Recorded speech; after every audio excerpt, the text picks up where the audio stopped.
Hello, my name is Mahmoud Faisal Elkhatib, the Bowtie Attorney, and we are here today again with Miss Jamie McDaniel, broker, deal connoisseur of all types. Of all types. Of all types, I guess. Mhm. But she's going to talk more about that. Thanks for coming back. Yeah, thanks for having me. Yes, we had you here last time, and apparently you did so well, or you liked it so much you came back. I liked it a lot. It was a lot of fun. Got Thanks. it. Got it. Well, good. Well, I'm glad we could keep it fun. So, one of the things I don't think we really kind of dove into was telling us about kind of like what is your deal flow? What is it that your client flow? What are you looking for like over the next 12 to 18 months? And I say this really to kind of figure out I forgot the name of the podcast. Bow tied in real estate. We're bow tied in real estate. Mhm. Okay. So we got people who are watching this, right? Mhm. Some of them are seasoned investors. Some of them are newbies. Right. And one of the things, like we had Dane from Property Pals was here earlier today or Mhm. the previous podcast, and he really got vulnerable with us. He was like, "Listen, here's what's going on, and we did really, really well last year, and we are feeling the growing pains, and it's fucking kicking us in the teeth, right?" Mhm.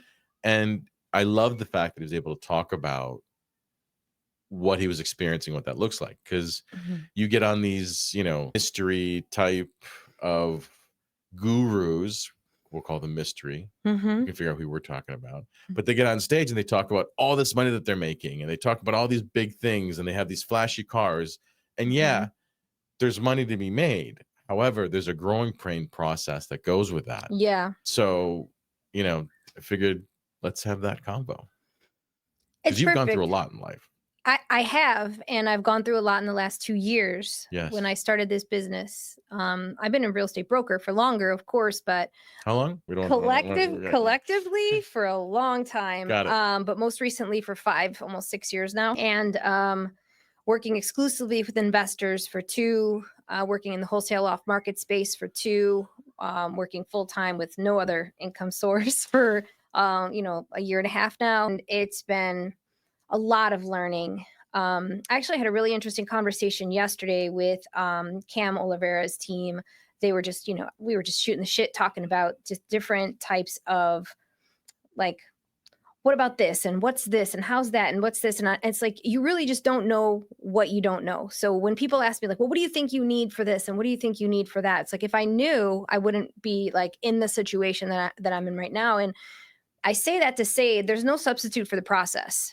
Like you're not just going to go to the gym and you're going to lift 150 pounds or Correct. whatever it is. You Right. have to Build up. You have to build up. Your brain can only hold so much. It can only learn so much at Right. one time. It can only experience so many ass whippings, before it can get back up and live to fight another day. And so one of the things that I got right into wholesaling and working in the wholesale space right after the whole high vibe of 2020, explosion happened. So COVID, the whole COVID, whatever you want, a whirlwind, you would say. So the market had already started kind of stalling when I got into this portion of the business. So I didn't get to see those big $400,000 years that everybody was, bragging about. I came right in and I was like, oh, here we go. This, because a similar thing happened with me.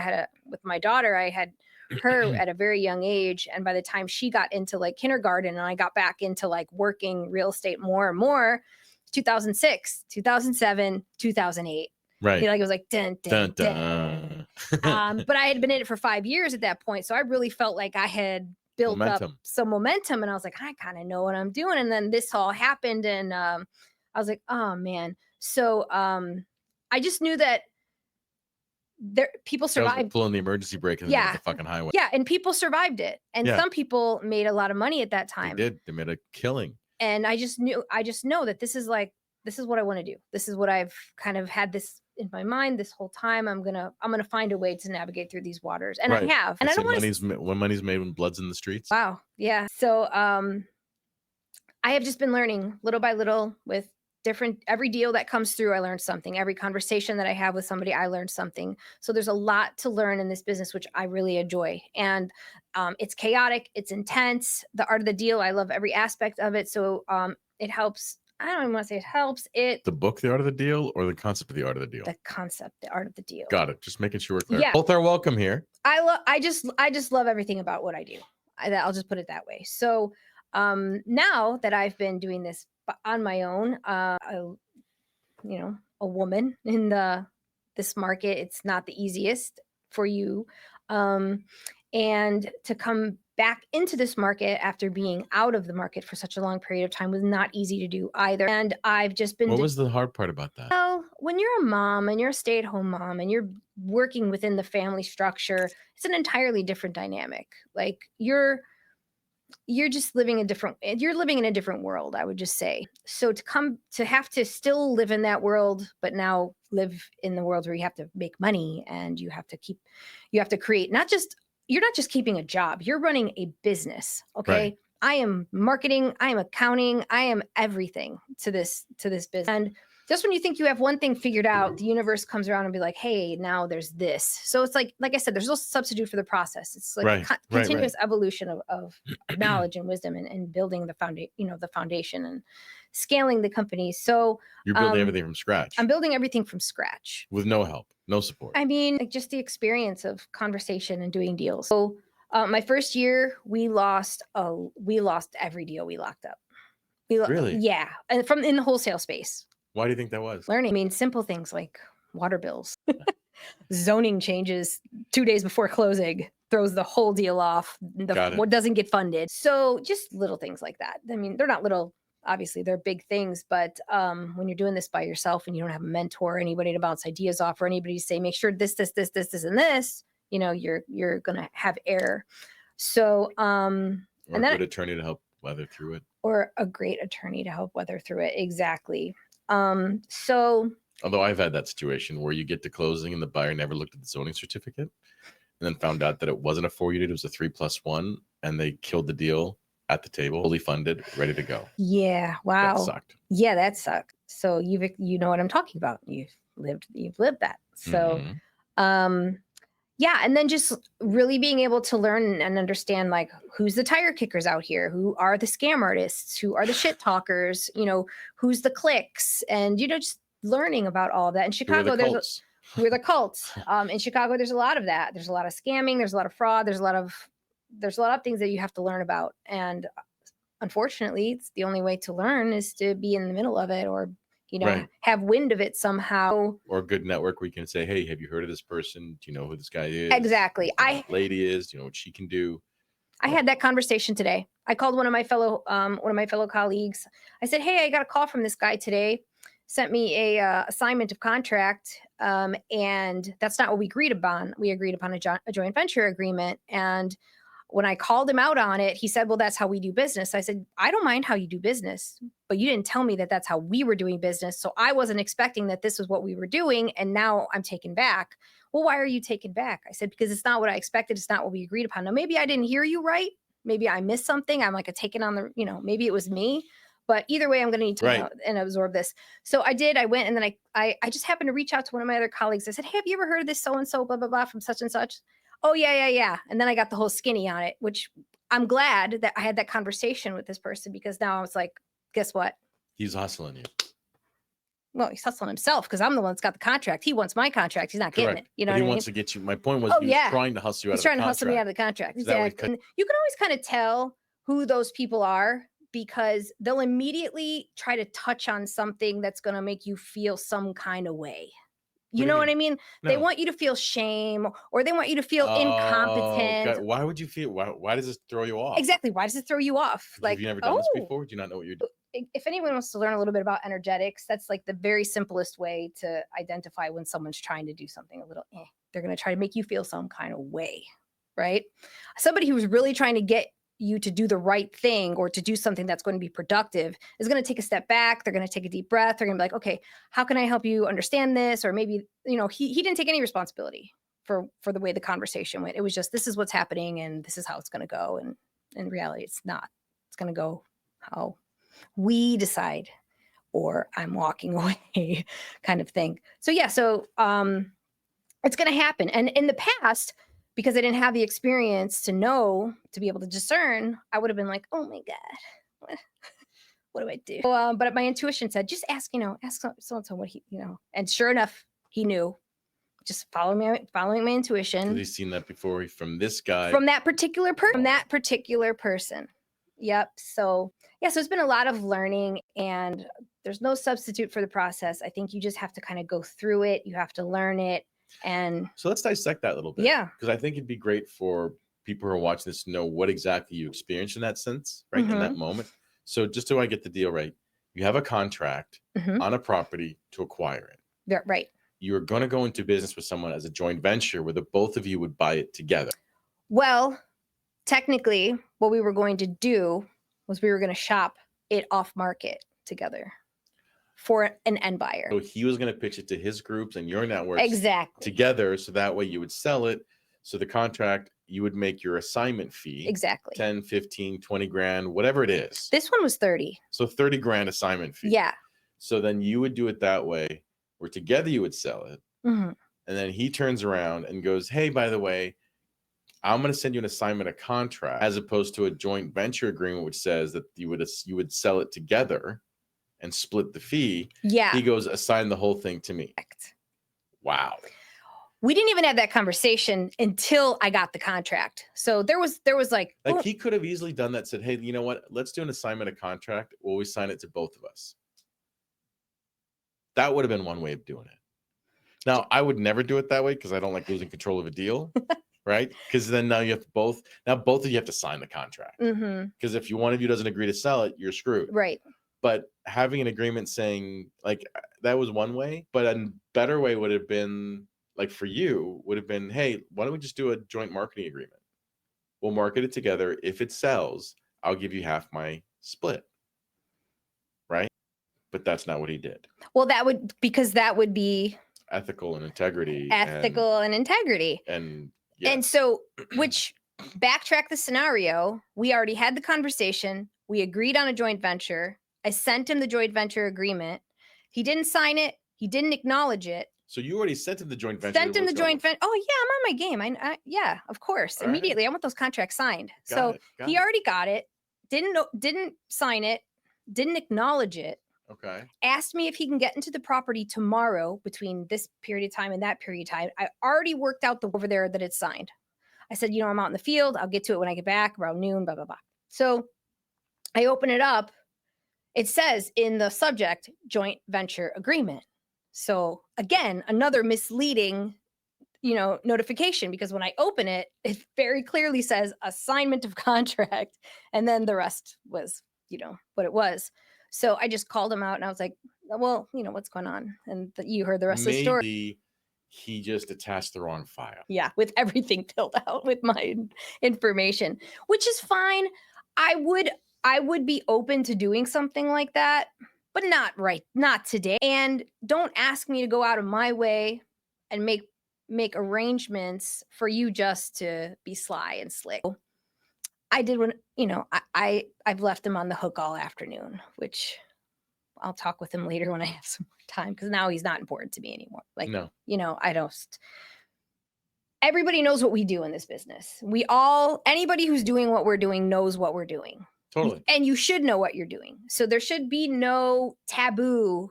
And there's more than enough money to be made. Correct. To do it all together. Correct. And if you don't want to do it together, that's fine. Correct. But there's no need to be sleazy and sly and fuckery to make a deal work. And then try to stand over me at the same time, because that's what that was. That was a power play, and because poor little woman, Miss Little Jamie, batting her, blue eyes, right? Or ice blue, whatever. Yeah, exactly. So blue, green, not sure. They're like hazel. Yeah. Someone would commented how mesmerizing you were. Did I tell you this? Mm-mm. I was at the NBOA. I don't want to blast this guy out, but we had mentioned you, and he's like, "Oh yeah, totally. Her big, beautiful, mesmerizing eye kind of locks you in." Yeah. Fair. Yeah. Yeah. So, anyways. Where was I? Oh, I was at my son's birthday party, and I asked somebody to take a picture. My ex-husband had a lot of his work colleagues come to the party, so I had somebody take a picture of all of us, and the woman taking the picture was like, "Oh my God, your eyes," because the sun was like glistening, and then I'm like, "Thank you." Yes, of course. That's a gift. Got it. Yeah. Yeah. We all have them. We all have them, exactly. Yes. So, But yeah, so that's Mine is my bow tie and my dimple. yeah. Sorry. Go No, on. it's okay. Yeah, so there's a lot of scandals, and we'll have another conversation about that. So stay tuned. We're gonna have Yeah. another show where we're gonna do scandals in real estate. Now, of course, we can't use people's actual names, but that's coming up. So we'll do that maybe the next little bit. Next one we do together, we'll do scandals in real estate. I can't wait. It's That's gonna be so hilarious. scandalous. Yeah. Yes, scandalous. Yes, It's gonna be yes, scandalous. yes. So that doesn't sound like that's the first time that's happened. Oh no. No, it's not. But like I said, you start to be able to identify, these types of behaviors. So if it feels funky, yeah. roll with it. Don't roll with the deal. Don't roll with the deal. Roll with your feeling. with your feelings. Yes. Yeah. And call it out and speak to it and say, hey, this doesn't feel right. Right. And you I would agree with that. You will in this business run into a good handful of people that actually are people that you can count on and depend on. They might not be able to help you out with everything, but whatever they can help you out with, absolutely lean on those people. And the colleague who actually gave me the information on this other wholesaler and realtor, he's a realtor, I actually met because of another deal that I have in Rock Island that I had listed. Well, I was about to list, actually. He called me about this other property, and then we started talking. He said he was from Rock Island. I was like, oh yeah, I got a listing out in Rock Island. But it was just me and him. The way we had linked up was just so random. It wasn't random. Opportunes. Serendipitous. Serendipitous. Great word. Yeah, Great it was movie serendipitous. Too, yes. And a lot of that has been happening in my business as of late. And I feel that it's because I have really been acting on my impulses and my intuition to do this or do that, or don't do this and don't do that. And so, yeah, that's kind of how we elevated our professional relationship, with serendipitous. Yeah. Multi avenue connection. Yes. Yep. Yes. Serendipitous. It's a good word. Serendipitous. Yeah. Yes. And so it was meant, things, they fall into place. They're meant to be, I believe. So back to the original question we started with. Okay. Where do you see your revenue? What do you want to do for the next 12 to 18 months in terms of source of business, source of revenue? What's your plan? What's your strategy? Well, I can't take the good without the bad. So go ahead. You guys just come at me, I guess. I'll get that out of the way. I think we're not live. Otherwise the comments would be like, right? Yeah, seriously. But I would like to establish myself in the Chicagoland market as someone that people know. That people know that this is what I do. This is, if they need something within this realm, to at least give me a call, give me the opportunity to have a conversation with you, how I might be able to help you either sell your property or help you acquire an asset, help you analyze a deal. We have a general contracting company as well. We have architects, we have dumpster people, board up people. We try to cover everything. So what does that look like compared to like you versus another Jane Smith, realtor, whatever? Many realtors do not wholesale. They don't even work off market. They're very traditional in their multi-level marketing business. Then wholesalers, a lot of wholesalers don't even have their license. They can't even technically operate here legally. They're doing double closes. They're spending twice as much on closing costs. They're, they don't have boots on the ground. Who's actually looking at these properties? I went out to a property this morning for an out-of-state wholesaler. He's never even been in the building, asking $60,000 for this property. I walk inside, the building is completely rye. I mean, the floors are weaved. The water's been getting in there for who knows how long. And I was like, oh yeah, this is no deal. So how do they know unless they have somebody here like myself who can go in and analyze that deal for them? You know what you're looking at. Because I know what I'm looking at. Yeah. And I also have moles all over the city because I'm like charismatic and I've got friends, right? I'm just being, Got it. I'm just being a jokester right now. But I have people in different communities that I work with who I will just help if they get me a deal or they help me analyze a deal, because I can't know every single market inside and out. Block by block, it's different. Totally. So I actually talk with the locals. When I go to networking events, I follow up with people who I meet, in Pullman, which is where this property was today. So I had a local meet me out there. We discussed this is a piece of trash. And I think that's something that sets me apart from other people. I'm not so big that I have people doing my work for me. I'm out there doing the job. And so I also have the listing service. So if you purchase a property with us, you renovate it, you don't want to spend 6% to list it, I'll list it for a flat fee for you. And Oh, wow. Mhm. How do you make money on that? So I take an upfront deposit just in case, it doesn't end up going the way they want to. I've actually had quite a few listings where I've listed the property and then the person ended up deciding to hold it Mm. and rent it out. That's another thing that right now it's a good hold market, not to sell, especially if you're picking up in areas that are mobility areas where you can rent for 1.5 times. Oh, wow. And there's a lot of agents don't even know what a mobility area is. I don't know what a mobility area is. What's a mobility area? So it's a area within the Chicago Housing Authority that they use certain statistics to identify. So I'll just give you an example.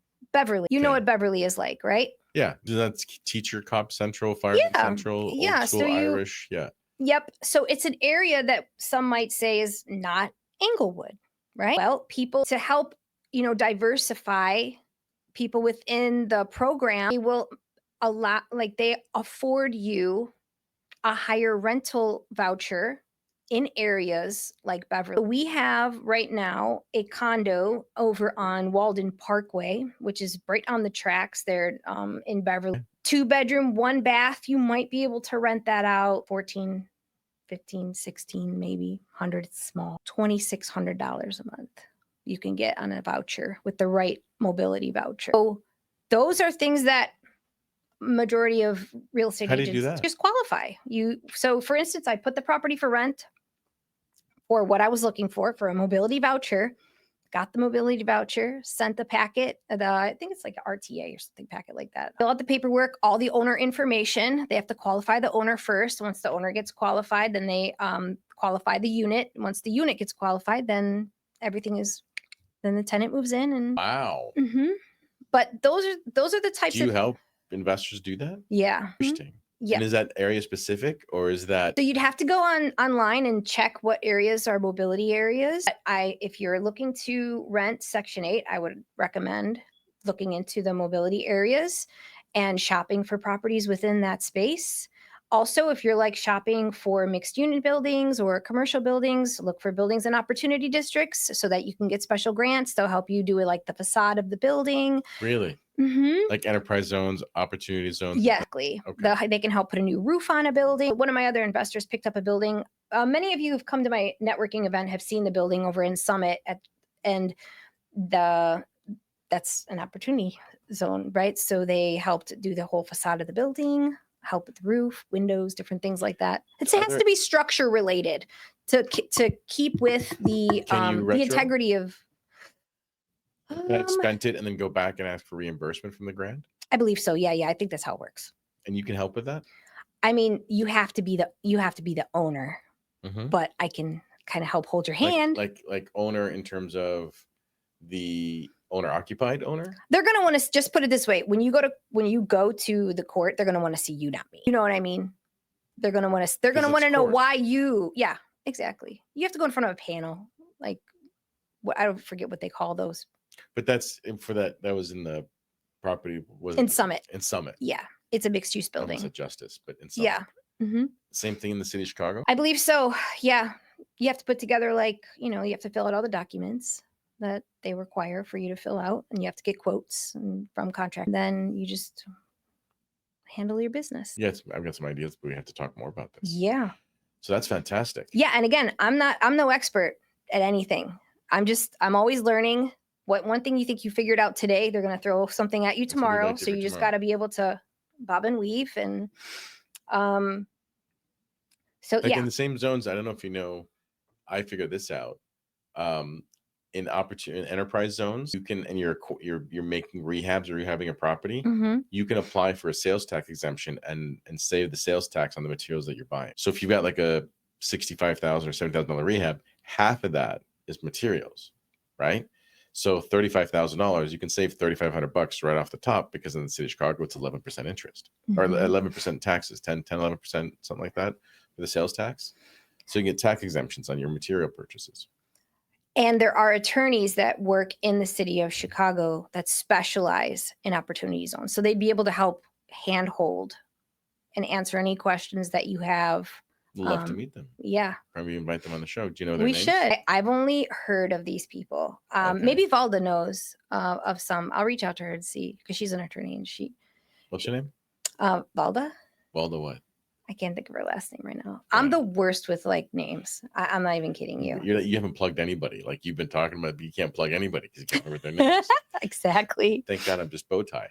Even Shiznit. What's his real name? Vic? Vic. I just barely remembered that recently, and I've seen him 100 times. Yes. You know, yes, so yes. he's always going to be Shiznit. That's funny. So what else? You tell us. So you're doing, this whole grant thing is fantastic with CHA and getting mobility. Right. I definitely want to talk more about that with you offline. Okay. If they want to get this mobility vouchers, they can reach out to you and you can help them with it. And do you charge a fee for that? So the tenant already has to have the voucher. Okay. You just market the property and then you qualify the property through their voucher. So when the mobility vouchers anything to do with ADA stuff? I don't know. Like, is it like mobility? You're not talking mobility like they need a wheelchair. No. Nope. Like they can't walk or anything. This is just called moving. Mobility is movement. They're not mobile. I don't know, mobile. but I'm going to go down the rabbit hole when I leave here tonight and find out exactly why they call it the mobility area. Right. This is pretty cool. Okay. Yeah. Actually, one of my private investors taught me about the mobility areas. She her name's Odian. She actually was like, I only buy in these areas. You referred her to us. Maybe. Yes. Okay. Yeah, so she's the one who introduced me to them about a year ago or something. Yeah, she's fantastic. Yeah. Oh yeah, she's a wit, like so smart. Yeah. Every time every time you have a conversation with her, I'm just like, blows you away. Tell me more. So Tell me everything you know. Yeah. So I pitched 2 people now. You did pitch 2 people. I don't know their last names. Their last names. We got first names. But so what else? So we're talking about wholesaling. Yeah. And so I think that's what sets us apart. Also, we have the general contracting company. We primarily focus with investors, people who want to do value add renovations, update. Jordan primarily works in the north side of the city, but we can go anywhere. Jordan could go anywhere. And so if someone wants to get a hold of you, how do they get a hold of you? Oh, you can find me on Instagram at REBrokerJamie. You can reach out to Mahmoud Faisal and get my phone number. And we'll drop your information if you're okay with it. We'll drop your email or whatever for sure. in the comments, so that way people can actually reach out to you and get a hold of you. My brokerage is called EJC Real Estate Services. So our website is ejcrealestate.com. And then my investment company is called Focus Life Investments. Some of you might be getting spammed as we speak from my CRM. It's me. So very cool. I hope that you do reach back. Well, thank you, Jamie. Appreciate you coming in. Any last words that you want to throw in there in terms of anything? I'm just looking forward to meeting other people that are doing business the way I'm doing business, so that I don't feel like such an outcast. And straight, direct, blunt, straight, direct, with integrity. I mean, please don't try to scam me. But now you can sniff it out. Now I can sniff it out because I will throw hands. And that's it. So reach out, maybe even just have a conversation, have a cup of coffee. Looking forward to meeting some new people.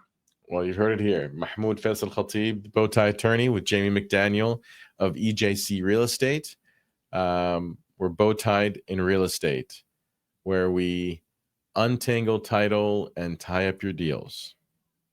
Something like that, right? I love it. We're working on it. It's a work in progress. Take care. We'll see you later.